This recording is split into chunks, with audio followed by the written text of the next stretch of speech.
Hi guys, and welcome back. I've been wanting to make this for a while, but I don't think I've mentally been in the right place. I'm just sort of starting to chill out a little bit. I've been quite stressed the last few weeks, and I thought I should really be honest about how I'm feeling, like I've tried to be throughout this. But I was worried about a few people's opinions, which I shouldn't really. So I'm gonna go for it. So how have I felt during this pregnancy? So obviously I'm really happy that I'm pregnant and our IVF worked first time, and I think that's why I haven't wanted to really go down this road, because I feel like it's kind of a kick in the teeth for all those that have had failed IVF attempts with donor eggs. Now, as my previous video, like how I look at donor eggs, which I'll link up here, I do look at it the same, that, you know, DNA doesn't bother me. Now, none of this is about how my baby's gonna look. None of it's about that. I think it all started because I stupidly joined a group on Facebook, which was donor conceived children and sort of parents. So I can't remember the name of the group. But it was basically, I thought, okay, this would be a good group to kind of talk to other donor parents, and there'll be donor conceived children, and I thought it'd be quite positive. It wasn't. And if you are slightly uncomfortable or insecure with the thought of using donor eggs, I strongly advise not joining these groups. So yeah, I'd say it was 75% negative, and it was a lot of donor conceived children in there, but you didn't always hear the background of, you know, how they got told, how they found out, and their upbringing. And I think many weren't in England. I think it was other countries. I think it was mainly the US that these people had been donor conceived, which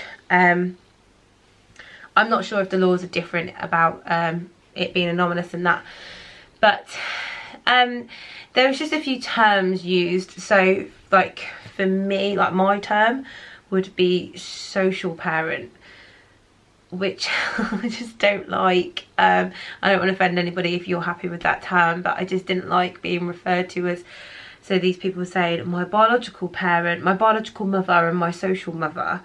But the social mother had brought them up, and I don't know, and it wasn't, for once the way I saw it was, I don't care how he looks, he's going to be mine. And then I realised he's going to have an opinion about this when he grows up. I obviously knew he was going to, but it kind of hit home, and I kind of started a bit of a downward spiral from here, and I kind of didn't comment in this group much, and then I commented something, and I spent so long writing this comment because I was trying not to offend anybody, and I was putting in my situation, because a lot of the time, not a lot of the time, but several occasions, people had joined the group to look into donor conception, and some of the donor conceived children were trying to tell them they were wrong and they shouldn't do it, which isn't right. Obviously they've got their story, but you can't tell people that can't have their own children not to have children, because it's not fair. And there was one comment I wrote, and she was like, my parents tried everything to, you know, they loved me so much, but my social dad was always my social dad. There was no bond there was no connection there was this, that and the other. And I just ended up crying that evening to Tom, saying no matter what I do, no matter how much I love him, he's not gonna love me back like he will you, because he's yours, and he may forever be waiting to meet his biological mother when he can get the details. And his, you know, it just spiraled. Yeah. So I've been dealing with that for a few weeks, which is a bit crappy. Yeah, and I tried to talk to people about it, but they just brush it off going, he's yours, it's fine. And it's like, okay. You just don't really want to listen to me. So on Tom's suggestion, I left the group. because like I said, you don't know their background, you don't know how they've been told, and again, I don't claim to know their experiences or how they feel. You know, you can try and put yourself in that situation, but you can't. So that's been kind of eating away at me since about 20 weeks, and I'm just trying to kind of brush it off, because that situation won't arise for a while, years. We're obviously going to tell him quite young, but you just don't know how they're going to be, do you? So it's one of those.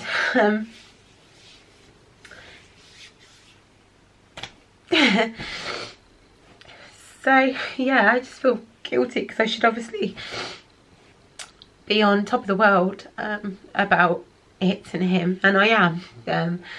Obviously I can't wait, but it is just one of those things that it seemed like, however good a job these people tried to do, their child had no bond with them, and this, that and the other, and I just worried that he's already like a little split of Tom. His personality is probably going to be like Tom, and when we have scans and stuff, he's obviously, he looks like Tom, but he's always compared to him, and I'm just think, because I've been so open, is it always going to be he's compared to him in looks? Yeah, but you know, are people always going to just not see me or my personality or my mothering in him?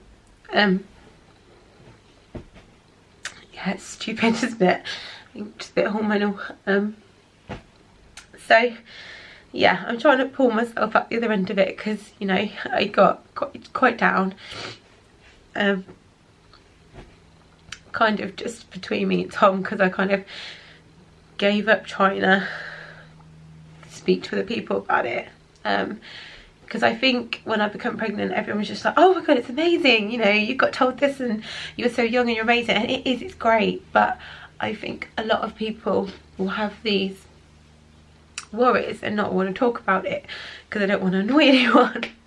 Because I mean, on my early pregnancy video, when I said that I was scared and struggling to accept it, I had comments on this channel like, grow up, you're immature, blah blah blah, and it's like, those feelings were real, you know, when you had something so big taken away from you and then given to you. It is just like, whoa, you can't accept it, and it's been my whole adult life. So I'm trying to, POF made me think about the future too much, so I'm trying to think, we'll address that when it comes. That I just need to, you know, enjoy what I can and do what I can. And I'm hoping that, because I've kept this log, that, you know, one day he'll watch it.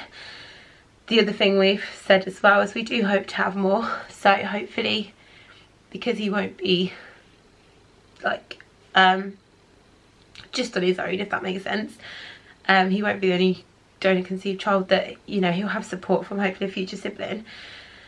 So yeah, that's how I've been feeling, but I feel really guilty for feeling that, because I should be ecstatic and over the moon, but I have very little confidence in myself, so I feel like I'm gonna mess up, and then he's just not gonna want me to be his mother, and I don't want to be a social mother, because it's a crappy term personally to me. Again, I don't want to offend anyone. So, oh, it's been a bit of an outpour.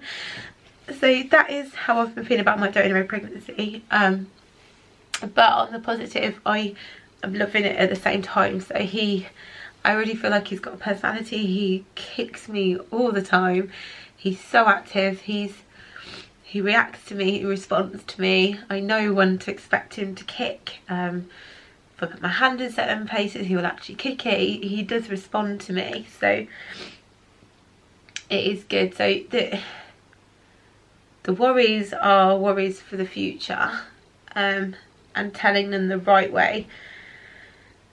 And I just think all we can do and all we plan to do is just communicate as best as we can, and just hope that that is like enough.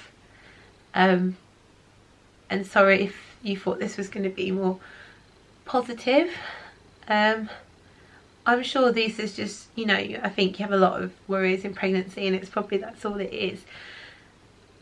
but it's, you know, I wanted to be honest about it because I'm sure a few people think about it or worry about it. Some might not at all.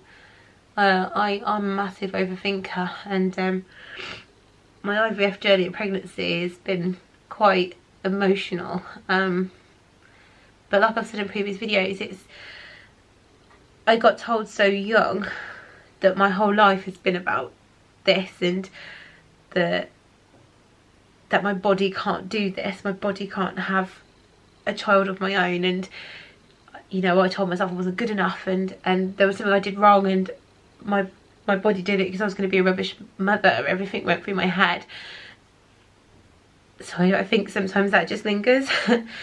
So I finally did it, I've recorded it, I've put it out there, so I am sorry if I've offended anybody, but I'm hoping strangely some people might find some comfort if they feel the same.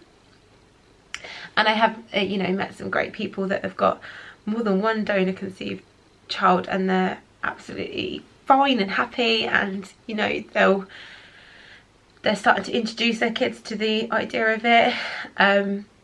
And obviously there's Facebook groups for like my condition, if you're watching our condition, and these groups have been discussed, and a lot of people with donor conceived children want to join it to be like, hang on, no. You know, just like, don't put people off it, that's not fair. So I think, yeah, I think being honest about how you feel about certain situations in life, but being observant and taking in other people's opinions and experiences is really important. So I have taken some stuff away. We were always going to tell him really young. I think that's really apparent in some of these cases, and it was advised to us at the counselling that we had at the IVF appointment. But you know, there's storybooks that are pre-made that you can buy for every sort of conception, from same-sex to, you know, sperm donor to, you know, there's every sort of situation, adoption, things like that. So we're going to get a few, and they kind of go up in ages, and then we're going to hopefully create our own as well, with like us in it and our dog and our house and things like that. But we've got a couple of years to do that. So yeah, thank you for watching. Sorry that I haven't cried, I think, since my 2-week wait video, so it's been a while. I hope you're okay, and I'll see you in the next one. Thanks guys, bye.